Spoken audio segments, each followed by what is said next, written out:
Hello and welcome to Ode to Games. I'm Kevin Valleen, joined alongside Logan Plant. How you doing, Logan?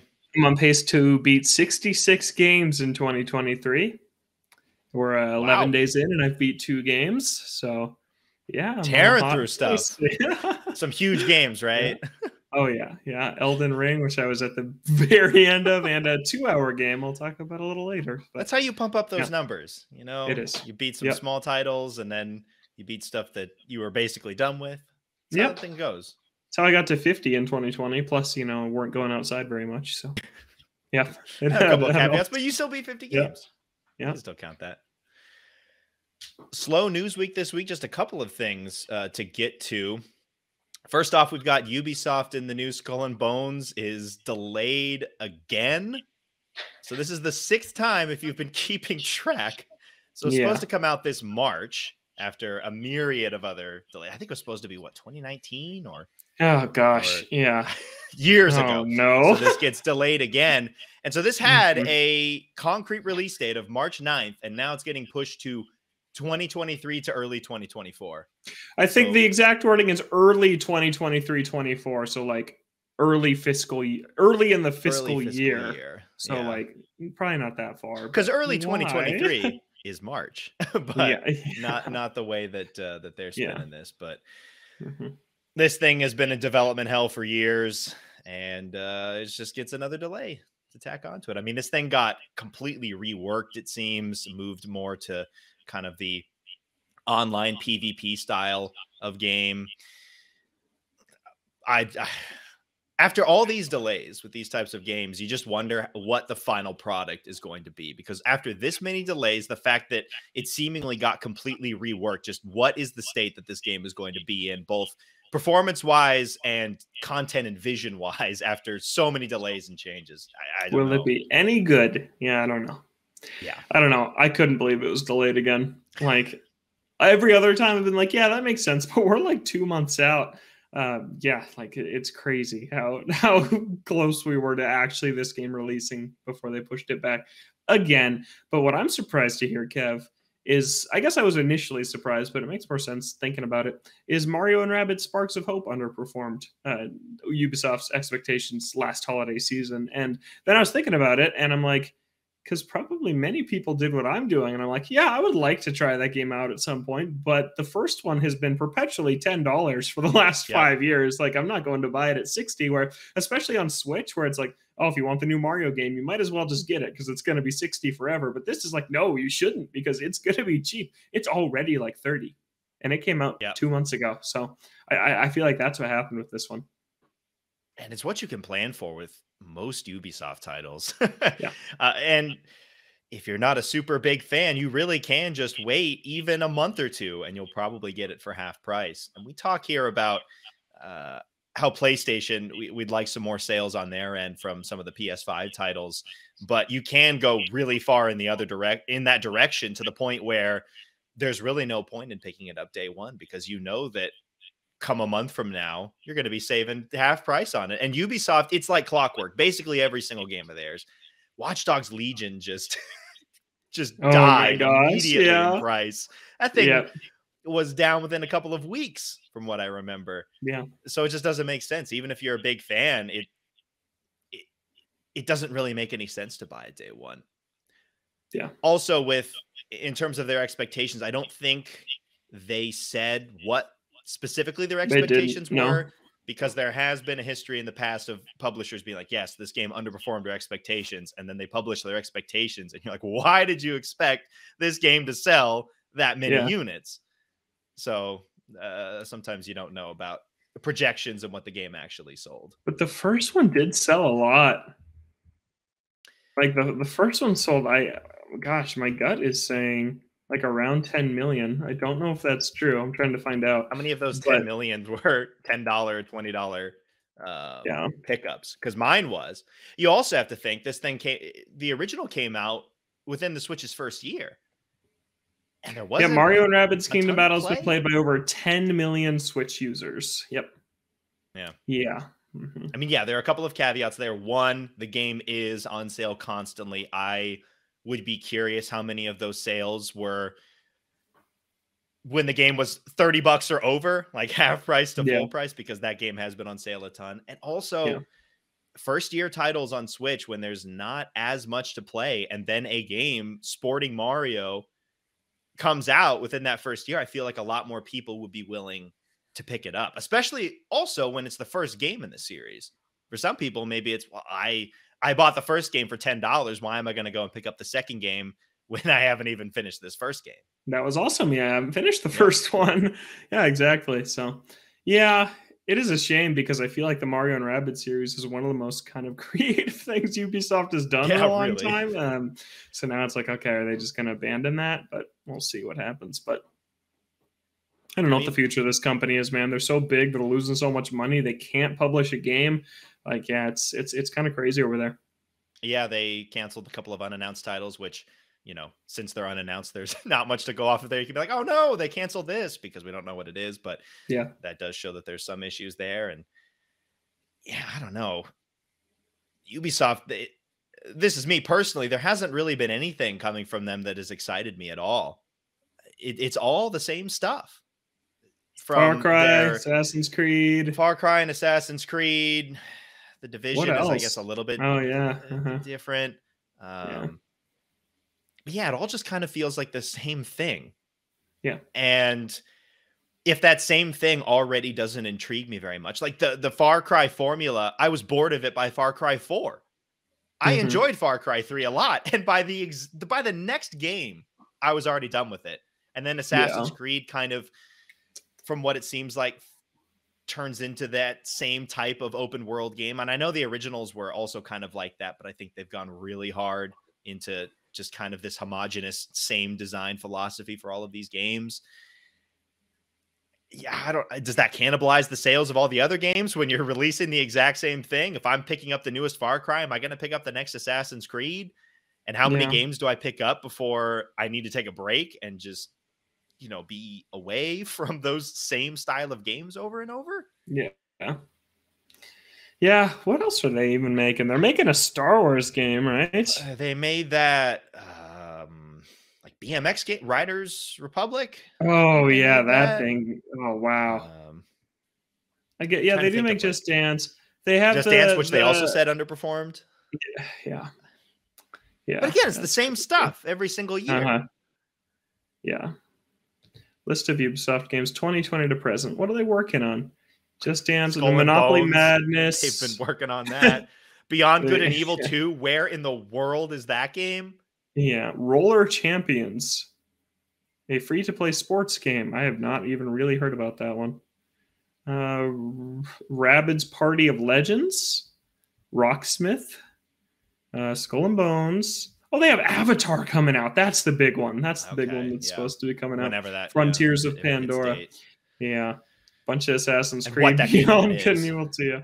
The Prince of Persia Sands of Time remake that has been like pushed back like 5 times. Yeah. Like they refunded pre-orders for it a couple weeks ago. And yeah, Massive Entertainment is working on an untitled Star Wars game. And I think they're also working on Avatar, and it's going to be like a Division-like Star Wars game. Of course.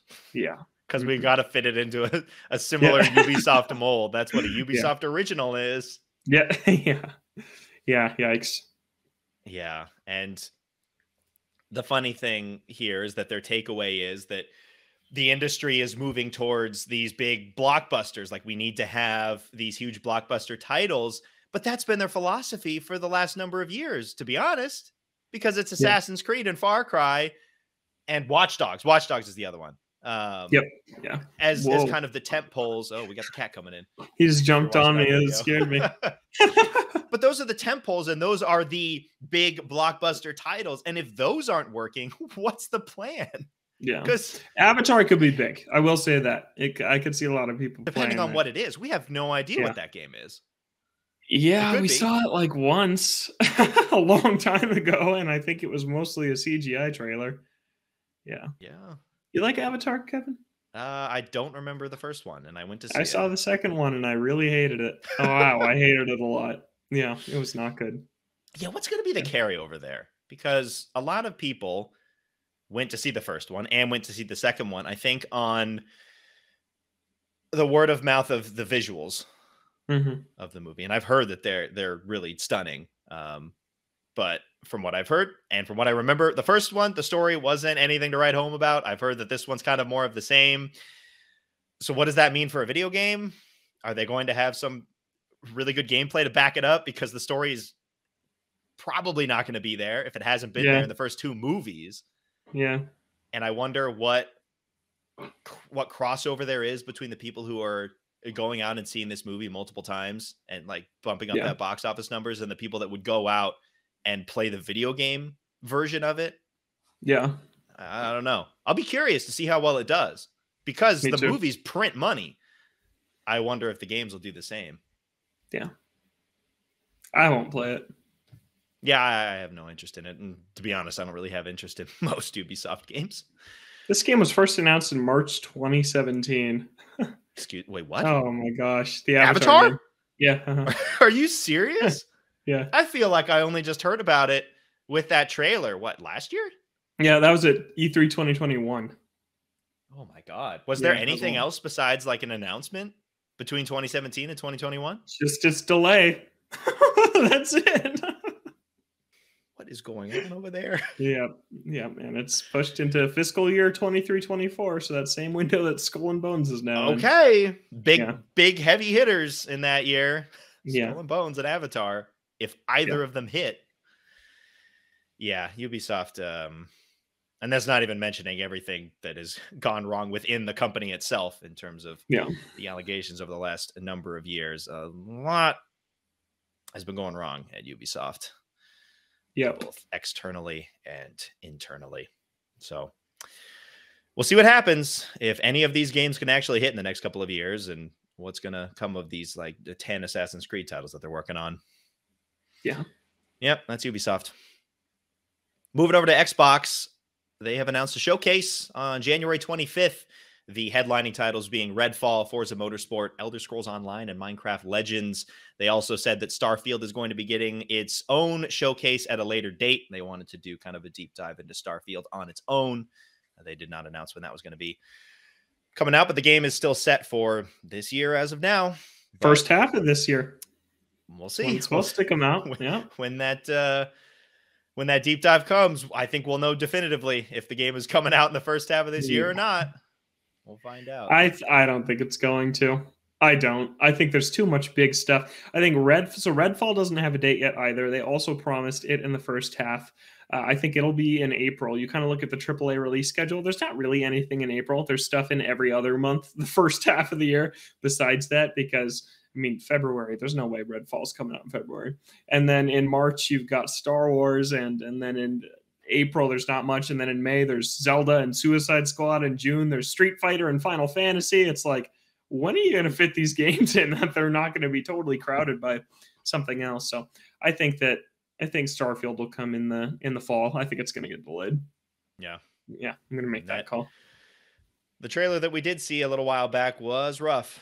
Yeah. So. Yeah. But I do think Redfall will come out in April. I think we'll get the date for that here.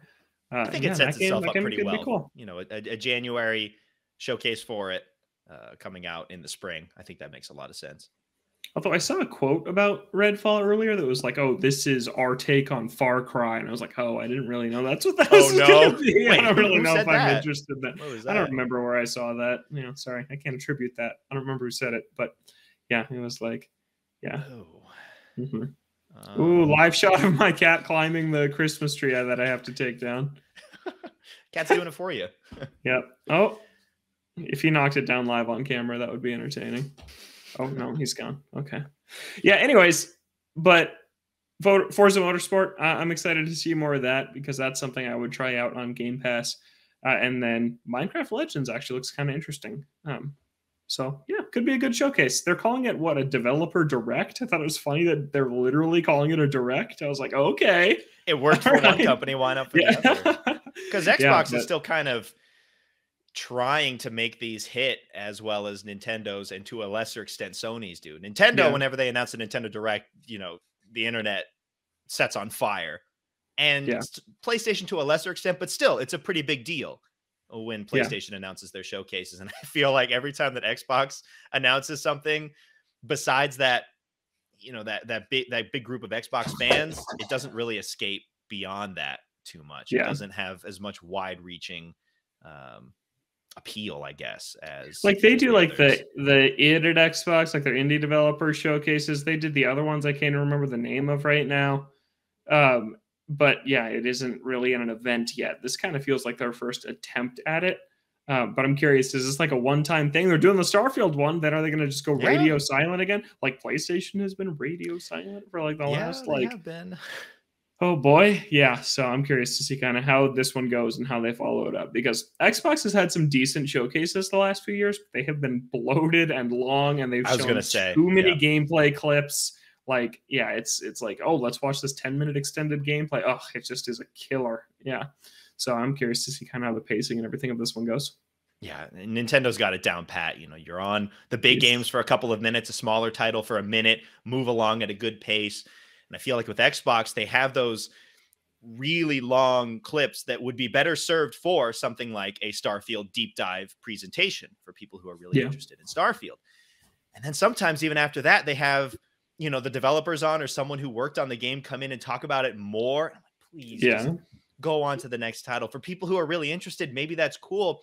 But for someone who's not super interested, why am I still there? Why am I watching, you know, 15 plus minutes on this one game? If you're going to do that, I think the best way to do it is to have, you know, a more concise, you know, 2 or 3 minute trailer. And then you have at the end, if you want a deeper dive, we're going to be posting more to our YouTube page or to whatever other places that they want to post it to. And you can go and find kind of the deeper dive video in for the people who are actually super interested in it. Yeah. Maybe they don't have as wide a library to pad out a whole show with 2 to 3 minute trailers. That's another question. They should. There's a lot coming this year to Xbox that we need to hear about. So they should right now. Like, there's so many games that have been announced and so little has been shown that, yeah, man. Like, stuff that could be really far out. Like, there's still Fable and Avowed and the Indiana Jones game and that one with the garage that I don't remember the title Garage. of. Yeah. My favorite. And stuff that should be coming this year too, like these ones and Starfield. Like, they definitely have enough for a full show this time. Maybe that hasn't always been true. To show from those games, we don't know how far along they are. You'd hope that they're, you know, trudging along and getting closer to release, but you never know with these things. They can kind of fall off the face of the earth for a couple of years. Yep. Yeah, I hope that this showcase that they have, this direct, is better paced than the previous ones, and that they can actually get kind of something going with these video presentations, because they really haven't. I think they need a unified approach to these presentations, because I feel like Xbox has a bunch of different branded presentations. You just need one, and maybe kind of an offshoot that you can tell is part of the same thing. If it's for indies, just be like, you know, like the indie showcase, like the indie direct, you know, that they're together. Xbox, I feel, is so splintered. Hopefully this showcase is kind of part of a change towards something akin to Nintendo or even Sony to an extent. Yeah. I'll watch it. Obviously, I'll check it out. We'll talk about it. So yeah, looking forward and it helps for Game Pass. I think it could be a huge, because you could watch these trailers and watch this entire showcase and sit there and be like, I could play every single one of these games, or almost every single one of these games. Yeah. Whereas if you're watching Nintendo or Sony, you're like, all right, which one am I going to drop $60 on or $70 on? Which, like, 2 or 3 titles am I going to play? With Xbox, if you're watching this show, you could conceivably play all of these if you're a Game Pass subscriber. Time permitting, time permitting, yes. But you could try out every single one. Yeah. Which I think would lend to more intrigue in watching the showcase, instead of being like, all right, I got to pick 1 or 2 for my time and money. Absolutely. I think they could lean into that. And last little bit of news, The Last of Us show is on its way out, and the reviews are dropping, and they are really good. If you're really good at Metacritic, it is sporting over an 80 as we're recording this. Last time I checked, it was at an 82, and that is pretty high for TV shows. I feel like it's a little bit harder to get that high of a ranking for things. It's hard in games too, but I feel like TV shows, that's a pretty big deal, especially for a video game adaptation. Those don't usually go over super hot. The question I have is, how many of those people played the games before? Some gaming outlets have have put out the reviews of it, and they're also very glowing. I've also seen some reviews saying it's a great show, but if you played the game, some of it might not hit as hard as if you didn't. But it seems like at the very least, even if you played the games, this is a very well-crafted show that you can most certainly enjoy. And it's not going to be a dumpster fire. Yeah, I feel like I've seen a lot of reviews from people who both have and have not played it. And that has me excited, because even some of the ones where they have played it and are fans of the game, they're like, hey, there's a lot here. Like, if you like this series, that kind of new stuff to see, characters that are explored a little bit more, flashbacks that are new, and that is interesting. But man, Kev, this thing's going to be, I think, bigger than we've been thinking it's going to be. Like, this is going to be like Walking Dead, Game of Thrones, like, that people, like millions of people, are going to watch this on HBO. I think it's going to really blow up. And yeah, I mean, Game of Thrones is a book series, and then people read that were fans and then watched it become this worldwide phenomenon. I honestly have a feeling we're about to see the same thing happen with Last of Us, because it seems like it's going to be pretty big, and it's on HBO. It's got that name. It has zombies, which are a big mainstream popular thing. Well, and now it's kind of filling the void of The Walking Dead, because that ended, didn't it? And I mean, it hasn't been have a million spin-offs, super mainstream for a while, but I think that it could kind of fill that void of the earlier seasons of The Walking Dead, which were absolutely massive before it kind of fell off. Yeah, I think it's going to be huge. It's airing in that same Sunday night time slot that House of the Dragon just did last fall before it wrapped up its first season. It's airing Sunday nights. People will be going to work Mondays. Hey, did you see the new episode? People that have not played the game, I think, are going to be floored by kind of some of the story beats that happens that we've known for years and years, and are going to be totally new to millions of people that watch this. It could be cool. It's going to be interesting, though, like seeing a totally new casual fandom coming into something that has been a pretty toxic area of this series, especially recently, that we've even been a part of a little bit. Yeah. That is true. We were. Check out the Twitter beef. We didn't engage on the Twitter beef. The Twitter beef was with us, and we didn't even engage. Yeah. But yeah, and then they've said that the first season adapts the entire first games, and if they do a season 2, they're not going off the source material. They will adapt part 2. And I really hope that this thing explodes, because I would love to see a TV adaptation of part 2, which I love way more than I love part 1. So yeah, I think this is going to be really big, and it's almost kind of frightening to see, like, man, this formerly video game property, now multimedia thing, is about to, I think, explode. I think it's going to be huge. Yeah, in hindsight, I think that this was a really, really smart decision to adapt this. And I saw somewhere that on one of the reviews, they were saying that, this might be the way to adapt most video games, is in a TV form rather than a movie form. And I think that I could really get behind that, because these games are long. And while the TV series for the first game won't be as long as the game was, I think it's about 9 hours for the show. Mm-hmm. So much easier to get everything in there in terms of story beats. Like, you think of like the Uncharted movie and how they're all, trying to cram in who these characters are and then do this whole adventure and then, get it all done, even in a longer 2-hour time frame, not even like an hour and a half, like a shorter film like that. I think that for these types of games, TV is the way to go.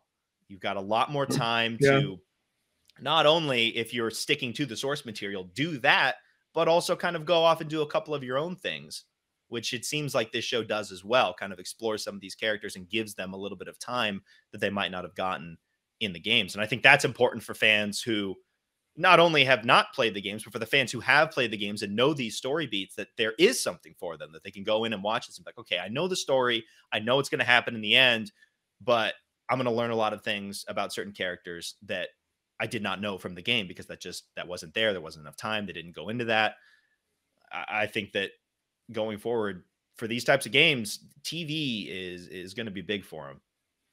Yeah, I definitely think there's angles where it works for a movie. Like, if you're not straight up adapting a story from a game, like, I mean, look at the Sonic movie. It's an original story using Sonic characters. That works. Like, I think the Mario movie will work. I think that even Uncharted like could work, because it's like Indiana Jones or National Treasure or something like that. I think it could work. It just wasn't a very good movie. I think an Uncharted movie could be really good.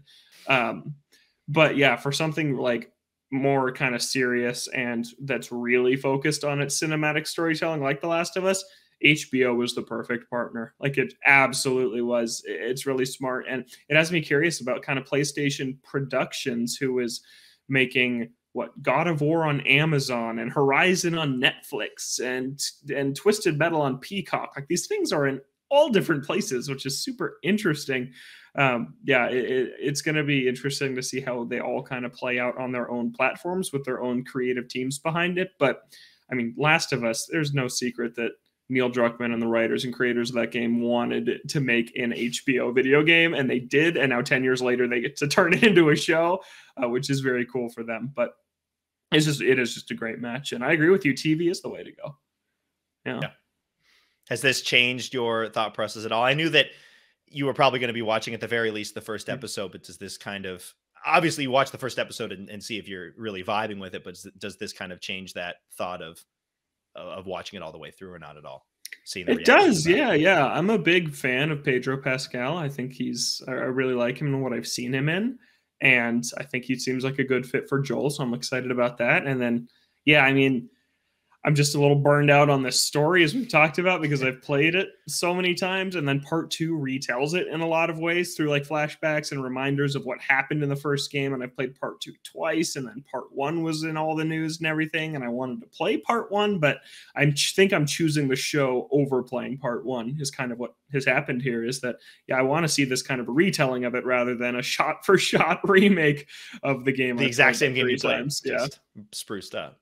Yeah, and I would love to see an adaptation of part 2. I think that would honestly probably take more than one season. They'd probably have to do a season 2 and a season 3 to tell that entire story. That is lot you could do more plot. Because you're swapping between the two characters. Season 1 character, for one character, season 2 for another, and then season 3 when it all kind of comes together. I think that they could do that.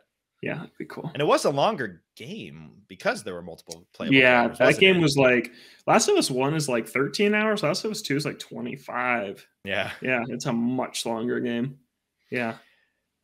I don't want to see what the internet would be talking about if that comes out. But if this does well, I feel like you can basically expect it. Yeah. Yeah. Yeah. I wonder how many people are like going to watch this and then be like, I need to know what happens, and then go like watch the game cutscenes or things like that. I wonder if there's those people out there. There probably are. Yeah. It's all there. I mean, yeah, there's so many cutscenes in those games. You can get the entire story based on just those. Yeah. And it's TV length, basically. Yeah. That's episodes. On Sunday. So I'll be talking about episode 1 next week. Yeah. I'm excited about it. Yeah. I will not. No. Yeah, I don't have HBO. Yeah, fair. And I have to get a different subscription to watch it here or a VPN. So that's fun. Oh, gross. Yeah. And Naughty Dog also in the news. Neil Druckmann is intrigued by Elden Ring. Oh yeah, and I'm excited if you think about Elden this. Ring and Naughty Dog's recent titles, I don't think you can get any further apart. Maybe graphically is similar in terms of how nice they look, but in terms of how the games play and how one game railroads you to a specific story that they want to tell, and Elden Ring, where you go and make your own story and go through this massive world, could be interesting to see what Neil Druckmann could come up with, kind of taking some inspiration from Elden Ring.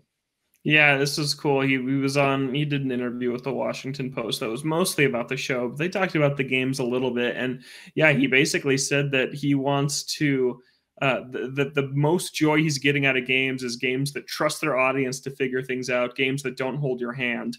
And that sounds super interesting because like Naughty Dog games, super curated cinematic experiences. Elden Ring doesn't care at all what you get and don't get out of its story. It's just like, whatever, miss whatever you want to miss, see whatever you want. And I think that Naughty Dog has such a high pedigree of creating games. I'd love to see them kind of take some of that inspiration beyond just like, because there's been a little bit of that in The Last of Us. Like, oh, you pick up this note, you read what happened here, and then like, with parts of Last of Us Part 2, they tried to have open areas for you to explore. And I feel like that was them trying to incorporate some of that design. And Lost Legacy does that. Yeah, Lost Legacy had that a little bit too. I feel like they've kind of tried to dip their toes into that style. But sometimes that can kind of clash a little bit when the rest of the game is so railroaded. And that's not necessarily a bad thing if it's railroaded like that, and then you have like one section that's very open. Sometimes it can be a little bit jarring and kind of doesn't fit super well. I enjoyed it fine enough in Last of Us Part 2 and Lost Legacy, but I think they'd have to make pretty big changes to the way that they make games to make this work, because the way they tell stories is completely different. Yeah. I don't know if this means like, oh, Naughty Dog's making an open world game, or if it means like there's just going to be more environmental storytelling or something like that. I don't know, but it is an interesting idea, because I also love games that just like trust the player to figure things out. I think that would be a really cool thing for them to tackle. And even The Last of Us Part 2, it did have a little bit more player agency in some of its levels outside of just that main open city block area. Like, I just think about some of the neighborhoods you go through. There's a ton of houses you could just skip. There's a ton you could go in. Like that really creepy, what is it, a hotel with all of the like spores that you go in the second half of the game, and there's like the stalkers in there, and it's super dark and disgusting. There's a lot of different hallways and things. You don't really have to go down in there. Like the final area, kind of the epilogue after the big first half and second half, there's a lot of buildings and rooms and houses that you can kind of miss. So they made wider levels, I think, in Last of Us Part 2 than any Uncharted or the first Last of Us had. So it is growing. Yeah, I want to know what they're making. We know they're making The Last of Us multiplayer, but yeah. And then going back to the show for a second, it's like, if this thing explodes, they said they're not going to make things that aren't in the games. Are they going to make a third game so they can adapt it into a series? Like that would, oh boy. I would hope that the thought is we have an idea for part 3 that we want to make, and then, we can also turn it into a TV show. I hope that they're not in the position where someone is forcing their hand a little bit to make a third game. Which they do have an idea for. There was an article, I think, sometime last year saying that the story is written for a potential part 3, that they're not making part 3 yet, but they have a story. And then I think last week we didn't talk about it because we had the Odies, but Druckmann in a different interview basically said there's more to be told in The Last of Us, like outside of this multiplayer thing we have coming. I'm like, so part 3 is going to happen. I don't think it's happening next. I think I'm going to predict we're going to see a new IP before we see Last of Us 3. So, gosh, when you think about how long it takes to make games now, oh man, especially a Naughty Dog game with the fidelity that they're pushing out and length of these, like Last of Us Part 2 is a big game. It takes a lot of time.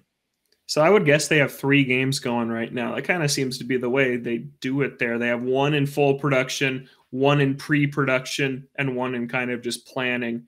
I would say Last of Us 3 is probably in planning right now, and something else is probably in pre-production, probably some new IP. I'd like to see a new IP. It's been 10 years since the last new IP from Naughty Dog, which was The Last of Us. Yeah. So, yeah, I'd like to see something new. Yeah, now that they've seemingly handed off Uncharted from some of those news articles and things going around, there's room for something new. Yeah. And room for whatever thing comes from Uncharted. Yep. Which I think they're assisting on, maybe. Yeah, there's a lot going on. Naughty Dog's been staffing up. They've been hiring a lot of people. And a lot going on. Yeah. Because I know that Uncharted 4 and Lost Legacy and Part 2 were all in development at the same time. So that's kind of, I feel like maybe it's going to be a slightly smaller thing that comes out. But I don't know what this multiplayer thing's going to be either. It seems like it's going to be really big. Yeah. I have no idea. I want it to be like a co-op thing, not just like a PvP. I want it to be like a PvE, like let me blast through some levels with my friends and take out like clickers and stuff, not just the factions 4v4. Yeah, because they have had multiplayer modes in some of their games, and from what I've heard, they're solid. They're a good enough time, but I don't know how many people would buy in just for that. I think that the reason that people played a lot of those modes is because that they were tacked on to an already great single player game that you bought for the single player, and then the multiplayer is kind of, I think that they need a bigger hook to get people in the door purely for the multiplayer aspect of it. Yeah. I would think that that style of co-op would make a lot of sense. Yeah. I hope that they would do that as compared to just a straight multiplayer. because as fun as the gameplay of those games can be at times, they're not the best that the game industry has to offer in terms of what they're doing gameplay wise. So I think that if you have the co-op mode, I think that would bring a lot more people in. I really liked Part 2's gameplay. It was a huge improvement over Part 1. We talked about that a lot on our when that game came out almost 3 years ago. What? No way. No, that game came out 2.5 years ago. I mean, the PS5's been on shelves for how long now? Oh man, time is flying. But we talked about that a lot, but I don't like it because I'm like, wow, this feels so good. I like it because it really fits the vibe of the game. Like it is like brutal and slow and methodical and like really kind of scary at times. And that's why I like it. Not because like, man, I got to hop into an arena with 7 other people and go at this. It's not like that. I'm playing it for the gunplay and for the wooden plank play. Co-op could be interesting though. Like, because you always have a second person with you in those games, pretty much. It's just an NPC, but like having another person, like I think like Zach and I would absolutely play this if it was co-op and it would be like, hey, throw a brick, and then they throw a brick and they get distracted. Like, oh man, come get this guy off me. Like it could be cool. That could be really cool co-op gameplay to kind of go through some of these levels. Have to wait and see. We still don't know a whole lot about it. Yep. And that's it for news. Not a whole lot going on. Nice. Why don't we hop into what we've been playing? It's Xenoblade for me. I got nothing new to add. Nothing new. Okay. I have not had a ton of time to play it. I was out and about the last weekend. I've been a little bit busy this week, so just kind of plugging away. Game constantly surprised me with just dumping all of these new quests that are quite in depth for the fact that I'm just ignoring the main story for it. Just constantly impressing me with that. Yeah. But yeah, nothing new to add. Oh, Sports Story got its first update. I still have not played it. Same. I need to look and see if it actually fixed some of the frame rate issues, because that's the main thing that I'm waiting on. And I know even after they dropped the update, almost immediately they were like, all right, we've got another update in the works. So I'm kind of tempted to just wait for that one. Maybe having a little bit more time and getting more feedback from players, they're able to fix more with that update. But man, did you see? Have you seen the score that it has on OpenCritic? Oh no, I haven't. What is it? It's a 47. Oh, now this isn't like 40 reviews, but I think it's up to 7, 8, or 9 reviews, and it's at upper 40s, low 50s. It's brutal. Is it a 48? Oh, that's tough. That's tough. Can't blame them. Can't blame them. The game runs like crap, and the game, when you kind of parse through all of that, the game that's under it all isn't really that good. Yeah, this is from GameSpot's review, and it's how I felt in just the 3 hours I played it. Sports Story overloads its charming and intriguing premise with unrewarding side activities and boring fetch quests. Yeah, and that's not even mentioning the technical issues. Yeah, it's a bummer.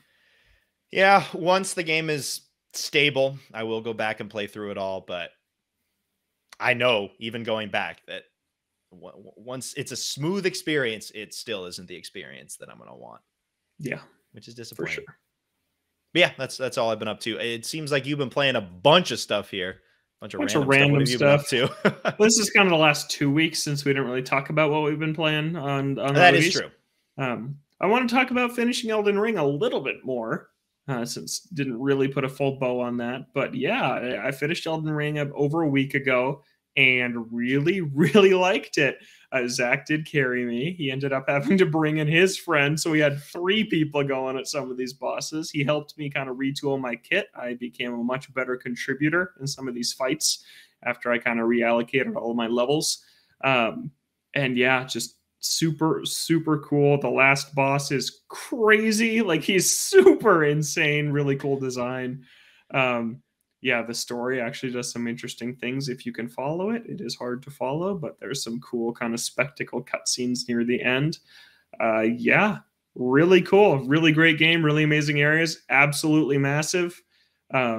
yeah, I like it a lot. It was a ton of fun, and nice to get carried through to the end, because I don't think I would have been able to do it myself. I just didn't have the patience to learn all its systems. But yeah, I ended up playing it for like 35 hours, I think. So yeah, definitely got my money's worth at Elden Ring. Almost a year later, which is crazy that that's already almost been out a year too. Time just keeps going. Yeah, but super fun game. Play it, Kevin. You play it and get carried. I will. Yeah, guys, hop into my world at 3 a.m. Come and carry me. Yeah. As much as people love Elden Ring, and as much as I can see that it is a fantastic game, I just don't think it's for me, which sucks. It sucks when there's a game that's out that you can look at and be like, wow, this is a fantastic game. I can see why everyone likes it so much. Mm-hmm. And I know that I would not have the same experience. God of War Ragnarok. Yeah. That's how I feel about God of War all the time. But I don't even know if I think it's such an amazing game anymore. Anyways. Ooh, shots fired. Yeah. Not very good. Okay. Beat Elden Ring, though. And I beat my second game of 2023, which is Electhead.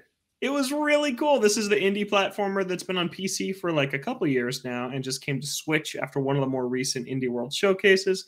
It is such a creative platformer. It's really cool. It only takes like 2 hours to beat, a little longer to 100%.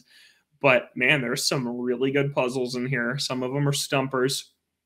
You get some really cool, basically, any surface that you are touching with your little robot dude, it conducts electricity through that surface. And that has a number of effects. It can like activate lasers that you can't walk through. So you have to figure out how to deactivate what you're standing on. It can open doors, which you need to get through. It can make platforms appear. It can move conveyor belts. And that's basically it. And it uses like these like 5 simple rules to create some really, really cool puzzles. Like there's one where if you touch the ground at all, you'll be shocked and you'll die. Like it'll just, the whole room will light up in a laser and you die. So what you have to do is, in a different corner of the world, you have to find this power up where you can throw your head and then your body doesn't conduct electricity, just your head does. So what you do is like you jump, you throw your head, you land, and then you jump before your head hits the ground, and then you throw it before your body hits the ground. So you're just like juggling across this map, your head to get to the other side. And it's just like super clever. There's a lot of really smart puzzles. The ending of the game is absolutely insane. Like it's a 2-hour game. And the last 20 minutes is like insanely cool. I don't want to spoil what happens, but it's a really, really cool turnaround. The game doesn't really just end. You kind of have to figure out how to make it end. And it's super cool. There's some collectibles that are really, really hard to get. It's just super cool. It was a great game. 2 hours, and I loved it. I really, really, really loved it. It was on sale for like $6, and it was totally worth it. It was a super cool game. I didn't even know you were playing it, and then you said you were done with it. Zach and I, bite-sized experiences can be great. Yeah, there's a lot of platformers I really, really like on Switch, and this is one of them now. But yeah, Zach and I were playing Monster Hunter last night. He was tired, went to bed, and then I was like, I'm going to stay up for a little while. I booted up Electhead, and I just stayed up till 1:30 finishing it. And it was really cool. I don't think I'll ever play it again because it is so short. I just know all the puzzles and everything. But it was cool. I might go back and 100% it, though. Find all the collectibles that I missed, because there is a second ending if you get all the collectibles. I watched it on YouTube already. Oh, but yeah, so you already know it. Yeah, I know it, because I was like, man, there's definitely some stuff in this game I'm not getting. So yeah, last night after I finished it, I just watched kind of what happens. But is it the true ending, or is it just kind of supplemental? I don't know. Oh, okay. The story, what happens at the end of the quote unquote true ending, is much worse than what happens at the end of the normal ending. Okay. So I don't know. Interesting. It's weird. But yeah, it's a cool game. I think 2 people made it. It's super cool. But yeah, I'm trying to play more indies, because indies are often my favorite games that stick with me, that are just really, really good. Yeah, I usually get the most leeway to try a bunch of different and new things. Yeah. Constantly surprised with indies. Yeah, but that game was great. And then Monster Hunter, I mentioned, getting back into that. Phenomenal. It has this really cool new mechanic, basically, where these fights can be anywhere from level 1 difficulty to level 200 difficulty. And it is This difficulty curve is incredible. It is more difficult than I think anything we've played in Monster Hunter yet. Like they really ramp it up. They do this really cool thing where basically it's kind of random. It's like you have this list of quests that's constantly rotating, and the level of quest difficulty can fluctuate. And we're only at the point where we've unlocked like level 75 difficulty quests. But what they do is it's like, okay, you have to hunt these 4 monsters. You only get 1 feint instead of 3 feints, and you have to do it in 35 minutes. And it's like, okay, like, yeah, just really cool, shaking up the requirements of a hunt, which is a super cool concept. And then the monsters just hit harder at higher levels too. So that's been really motivating to work on our builds and get better. And yeah, Monster Hunter's really good. Yeah, and I didn't put this in news because it is a rumor, but the Monster Hunter series producer did an interview recently where he strongly suggested that Monster Hunter 6 is going to be announced at TGS this year. So we'll probably see Monster Hunter 6. I might be there next year. I want to try to go to Tokyo Game Show. Oh, cool. Nice. I was thinking about going last year, but wasn't able to. If I'm in the area, I'd like to go this year. Cool. That'd be awesome. Hopefully you'll see an Ace Attorney and Monster Hunter announcement. That'd be cool. Yeah. Yeah. And whatever stuff Like a Dragon has. They had Ishin last year. They'll probably have something. Either didn't they have like the pictures of 8, like the 2 pictures of 8 at TGS last year, where they're like, "Hey, we're making it." Wasn't that from like the wrestler? Was that like a leak? It was. Yeah, it was some wrestler who was featured in the game as one of the mocap characters. You think Galaxy 8's coming out next year? Sorry, Like a Dragon 8? Like a Dragon 8? That would be a lot of games. That would be Ishin, Gaiden, and 8 in the same year. I don't know if they do that. Yeah. I think that the smart play is to have Ishin, it's coming out in Feb, and Gaiden's coming out later this year, and then 8 comes out next year. I think that lines up. I meant next year. Yeah, I meant, is it coming out next year? Yes. 2024. Yeah. I think it'll be out next year. That's so many games. Yep. That's still so many. You're like 3 in 1 year is too much, but 3 in the span of a year and a half is fine. Easy. I can get through all those. Yeah. As long as it isn't in the rigid definition of a year, I'm good. It's a 365-day span between when the first game comes out and when the third game comes out. I'm fine. Okay. Fair enough. And then Judgment 3, maybe after that. Be cool. Yeah. All right, and then a couple Zelda games I've been playing, just because I'm always craving Zelda.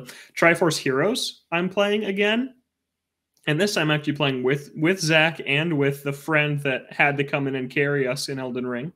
And nice.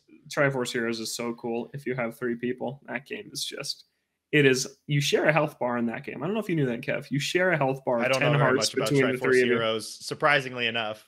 Triforce Heroes it's online and local multiplayer Zelda game, and it's about basically stacking links on top of each other, right? It's top down like Link Between Worlds. It uses the same engine as Link Between Worlds, but then the main mechanic that kind of makes this game special to me is it's called toteming, and you pick up another link, and then like say Zach has the bow and arrow and I don't, I'll pick him up and I'll walk around and he can shoot everything at the height of 2 links.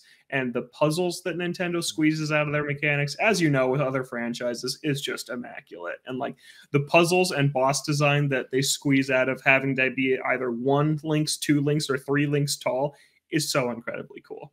Like it's just amazing. And it got a bad rap at launch because a lot of people played online with strangers, and that's just not the way to do it. This game shines when you have 3 people. I think it is one of the best games on 3DS if you have 3 people to play it with. And it's a lot less cumbersome than like 4 Swords, where you need a GameCube, 4 link cables, and 4 GBAs, and the very expensive disc to play it. But Triforce Heroes, you can still get it for the next 2 months on the eShop and a 3DS, and that's it. And yeah, it is just hilarious because you share 10 hearts, and anytime someone takes damage, your collective health meter drops, which is in theory supposed to discourage kind of trolling each other. But in practice, it just makes it hilarious because like you can just, because of the totem mechanic, you can just pick people up. They can't drop down on their own volition. So they are your prisoner when you are carrying them around. And it's just like, you just throw them into pits. You just like chuck them into enemies. Zach does this really toxic thing where like, we're all just standing together trying to figure out a puzzle. And he just pulls out a bomb and then he just like holds it in front of us. And it's like, if it explodes in the radius of all three of us, we take 3 hearts of damage because it hit all 3 of us. It's a hilarious time. It's like, you're just constantly trying to keep the train moving forward while also trying to pull the funniest pranks on each other as you go. And it's multiplayer magic. Honestly, a lot like 3D World, kind of where you just pick people up, throw them into pits in 3D World, just because like it has very similar vibes to that. And they only came out like 2 years apart, but a super good multiplayer game on 3DS that I'm excited to return to because I haven't played it since 2015 when it came out 8 years ago. Yeah, which is crazy. But yeah, that game is super awesome. And then I'm also playing Phantom Hourglass on DS, which is extremely okay. Like, oh boy, I just don't like the touchscreen. Phantom Hourglass use the touchscreen for motion entirely, for mobility and movement. I played a Harvest Moon game that did that, and I hated it. Which Harvest Moon did that? Not Sunshine Islands was the one that fixed it. Isle of Happiness.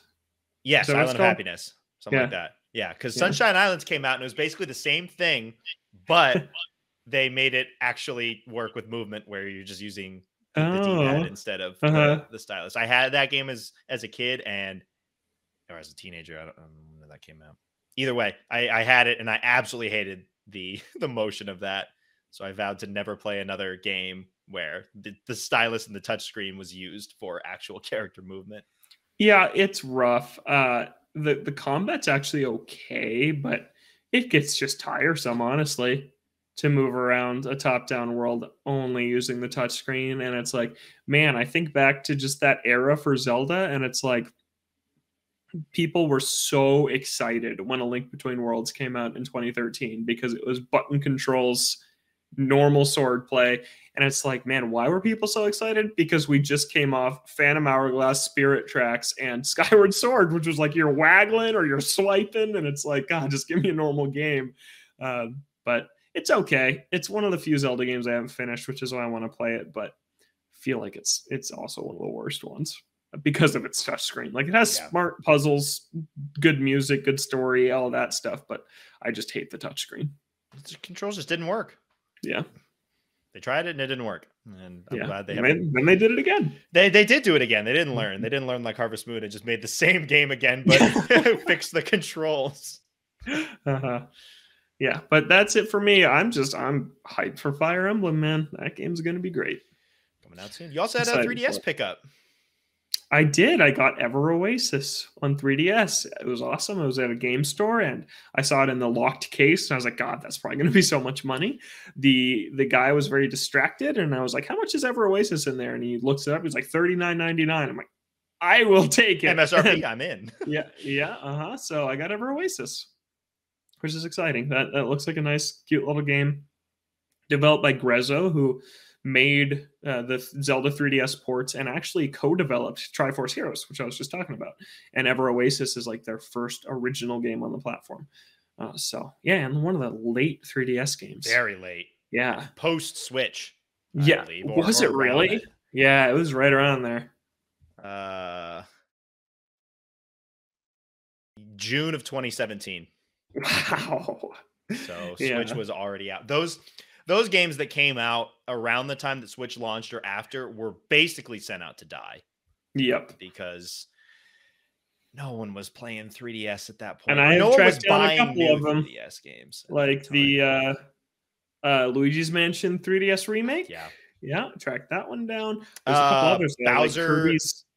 Bowser's Inside Story sold horribly. Kirby's Extra Epic Yarn, I think came out right around there. A port of Epic Yarn from the Wii, which is a crazy thing that exists. Woolly World is also on 3DS. Yeah, with those two, they're re-releases, and so I think a lot of people also, if they were even interested in 3DS games at the time, like, well, I already have them on Wii or whatever console they came out on. Yeah. Yeah. But yeah, I'm glad to have this one. I've been wanting to pick it up. So, yeah. Running out of time. If you're buying digital games, I just had the realization that we're closing in on about 2 months until it shuts down. It shuts down late March 27th, was it? Or something like that. I think that's right. Yeah. Scary. I'm going to have to go and pick up. I already did one big spending spree last year, and I'm going to have to go on another one this year. Mm-hmm. Yep. Got to do it. Really annoying. And last up, our Ode 2 for this week. We're talking game goals. We're going to look back on our 2022 game goals, see how badly we failed, because that's usually how it goes. And we're going to make some new game goals for 2023. So, Logan, we picked 3 games last year. We're going to be picking 3 games again this year. How are your 2022 game goals for your 3 games? How'd they go? Well, there's an asterisk to this, but I'll say first, I finished 0 of them. Nice. Yeah, but I tried with 2 of them. So Returnal, I talked about a couple of times last year. I had a friend who picked it up. We tried to play the multiplayer together. That game's just too brutal, man. It's just too brutal for me. It's hour-long runs, and then you die, and it's over. And you gain nothing. You learn very little because it changes the layout. And honestly, it's not even the level that's hard. It's the boss that's hard. And it takes so long to get to the boss. And a lot of it is kind of luck-based, like what drops do you get on the run. I love the gameplay. If Returnal was just like a linear third-person shooter game, I would have finished it. It's amazing combat. But the fact that it has those roguelike elements, it's just not really for me. But it's fun. It's a fun game that I've played for like 15 hours and made almost no progress in. That is scary to think about. Yeah, but I tried. So that one's, it's okay. I don't feel too bad about that one. Dodgeball Academia, it was on Game Pass. I played it for 2 hours and really didn't like it and decided it was not really worth the rest of my time that it would take to finish it. So that's fine. I just didn't want to play it anymore. So it's you figure that out. You don't have to keep playing it if you don't like it. And then Dragon Quest V, I did not think about Dragon Quest V once last year, which is a shame because I do really want to play another Dragon Quest. There's just not time. You are playing one. Yeah. That's true. I'm playing Treasures. I want to play another mainline one. Yeah, I want to play mainline Dragon Quest. Hopefully we'll hear something about the next Dragon Quest games, whether it's the remake or the new one. I will play the new one on the 3 on launch. I'll play both of those on launch. The 3 HD 2D remake looks amazing. I hope it gets a physical release. And 12. I'll drop everything for 12 whenever that happens. Day one as well. Yeah. These games are great. My game goals, I beat 2 of these. Yeah. Mafia 2 Definitive Edition. That game has a really great story, and the game has a lot of issues in its current form, which is really sad considering that it's the Definitive Edition. I had crashes. Game ran like Dookie sometimes. It sucks because the game that is there, the story that they tell is really good, but they just did not clean up a lot of this stuff and introduce new problems for the Definitive Edition. So that's fun. Yeah. So I beat that. I beat Tomb Raider as well. It's just Uncharted Light. It did not push me to play the other games in the series. I think that I played it. It was fun for what it was. But I think that after playing Uncharted and those stories, the way that they're crafted, I play Uncharted for the story. The gameplay is fine. Yeah. It's good in some instances, but it's not what brings you into the game. And Tomb Raider is like that, but with a lesser story. So I enjoyed it for what it was, especially in a world where we're not getting new Uncharted's at the time. But I don't think I'll go back and play the other ones unless I've got nothing going on. Which is and Dodgeball Academia was also on my list, and I did not play that. I don't have the luxury of playing it on Game Pass. And after hearing you talk about it, I was like, okay, maybe not, or at the very least, maybe not until it's really cheap. And it has not been that cheap enough yet for me to hop in. So yeah, I did not give that one a shot yet. So those are our game goals from last year. I got 2 out of 3. Logan tried 2 out of 3. That's pretty good. Yeah, it's not bad. Pretty good numbers. It's not bad. Yeah. What are your game goals for this year? What do you got? All right, I got 3 new ones. And for the listeners, the rule is that you can't pick something that's not out. You can't just say, yeah, I'm going to play Zelda. I have a goal to play. That's Tears of the Kingdom. We already did our most anticipated games. Yeah. That's where those go. So my game goals for 2023, Xenoblade Chronicles 3. I can't let that one slip through the cracks. I love it, and I need to keep playing it. It's going to be a challenge this year. I'm not even saying I need to beat it this year, but I need to put in at least as much time as I put in last year, which is about 35 hours. So if at the end of the year I'm at like 70 hours, that's a win. That's a win. How are you going to find 35 hours to play? How are you going to juggle that? Because with these big games, that's kind of the concern, that you put it down for too long and either you forget the game mechanics or you forget where you're going in the story. Yeah. How are you going to juggle that? Especially if come the end of the year, you're at 70 hours and you've got another year to kind of get that last 30. And if you're doing a lot of the side content. Yeah, I don't know, man. I don't know. There have been times where I put it down for over a month and I come back and it takes me about like 20 minutes. And then I'm like, okay, I remember what I'm doing. I remember how I do it. And I know what's happening. Like it hasn't taken me too long, but the longer it sits, the harder that gets. Ooh, I rhymed. So we'll see. Good luck. We'll see, but you should finish it. Yeah. Yeah, that's great. Tunic, I want to finish. I really like Tunic. I think it could be a top 100 all-time game for me if I finish it. It's really cool. Yeah, I got to finish that at some point. And Pentiment on Game Pass. Haven't started it, but really want to play it. Awesome art style. Looks like a great story. Gotten great reviews. Yeah, Pentiment is a must-play for me. So those are my 3. I feel pretty good about these 3. I feel pretty good about them. As compared to years past. Yep. It's going to happen this year. I'm going to go 3 for 3 with the parameters I laid out that I don't need to finish Xenoblade. The other 2, though, I need to finish. Okay. Yeah. My 3 game goals for this year, I've got 2 of these I already own. Ghost of Tsushima Director's Cut. I picked that up last year on sale. Really want to play it. When I've got some time. I've got some other stuff that I think will take precedent. I want to finish Xenoblade Chronicles 3. Ishin will be coming out and I'll be playing that, but kind of when the dust settles on some of those titles, I want to dive into that. After playing Ishin, I'll be like kind of just rolling into another one of kind of a similar ilk or at least a similar time frame. Yeah. Oh, that game's combat is so good. It is so good. I love that game a lot. So that's my first one. Speaking of Like a Dragon and that series, I'll count this one. It is technically DLC, but it's a relatively meaty for a DLC. The Kaito Files, it's another one that I picked up last year and just haven't gotten around to it. I've been playing other stuff. I've really wanted to dive into it, and I've heard that the story is really good for the Kaito Files. So I'm really excited to sit down and play through that. It's going to be a lot of Like a Dragon type of stuff. Yeah. And then Sonic Frontiers, I'm putting this on there. I feel like it's going to be at a price that I'll hop in. I'm thinking 20. I'm thinking $20 is the time that I hop in. And I feel like at some point this year on some sale, even if it's come Black Friday of this year, I think it'll be there and I'll pick it up and play through it. Nice. Man, you got two games I love on this list. Dude, a shout out to your PS5. It's going to be getting some love this year. Yeah. Yeah. Yeah. I'll actually be playing games on it. Yeah. What do you think about that? Kind of forgot that that's what the PS5 did. It's nice that there's actually going to be a new game coming out that I'm excited for that I'm going to play like day one. Yeah. Because I really haven't had that. Horizon came out. I picked it up with a console, but it had already been out for a little while. And Intergrade was the same way. It's going to be my first PS5 game that I'm there day one playing, even if it comes out on previous platforms as well. That's awesome. Yeah. Nice. Cool. Hopefully we do well on these game goals. Yep. I believe in us. Hopefully both of us will hit 3 for 3 on that. Yep. 3 for 3. Here we go. It's going to happen. I'm going to install Pentiment tonight. Ooh. I'm not. It's late. Ooh. It's almost 1 a.m. over here. Even if you install it tonight, where's the time for that? Yeah, there's not right now. Dropping everything for Fire Emblem. That game looks so cool. That game looks great. Seems like it's up your alley in the sense that it's kind of going back to more of the gameplay side of it.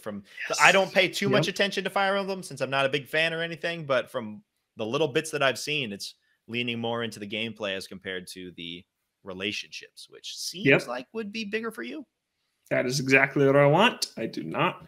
The Three Houses is one where The further I get away from that game, the more I don't like it. I'm like, wow, I really kind of dislike that game, actually. I am not a fan of Three Houses. I am tired of how bloated they are, that you get told a third of a story for putting in 40 hours of gameplay. The calendar management was so tedious by, gosh, a quarter of the way through the game. I hated the relationship managing because it wasn't that deep. Like, it was fine. And then the map design was just terrible. Like, there was just nothing going on the maps that were interesting that I hadn't seen before, that weren't done better in other entries. But this game, the previews I've read are like, man, there's not nearly as much social stuff. Big plus. The maps are interesting. The graphics look better, and it's harder. I'm like, yeah, that is my dream for this game. That is everything I wanted. Yeah. So I'm going to play it on hard. I'm going to ramp it up because Three Houses was just so easy. And even if this one's a little tougher, I don't think it's going to be the kind of nail-biting challenge that I really, really liked in some of the earlier Fire Emblems I've played. All right. So, yeah, I can't wait for that game. Coming out Three Houses, bad game. Had bad textures. It did. It was ugly. It was an ugly game. I also just love the art style of Engage. Every time I see it, I'm like, that game looks really nice. I really, really like how it looks from all the footage I've seen. Step up. Yep. Yeah. On that note, why don't we end things off there? It's going to do it for us on this week's episode of Ode to Games. We're here on Thursdays or Fridays, Apple Podcasts, Spotify, YouTube for the video version at Ode to Games every single week. We're on Twitter at Ode to Games. You can send an email to odetogamescast@gmail.com. For Logan, I'm Kevin.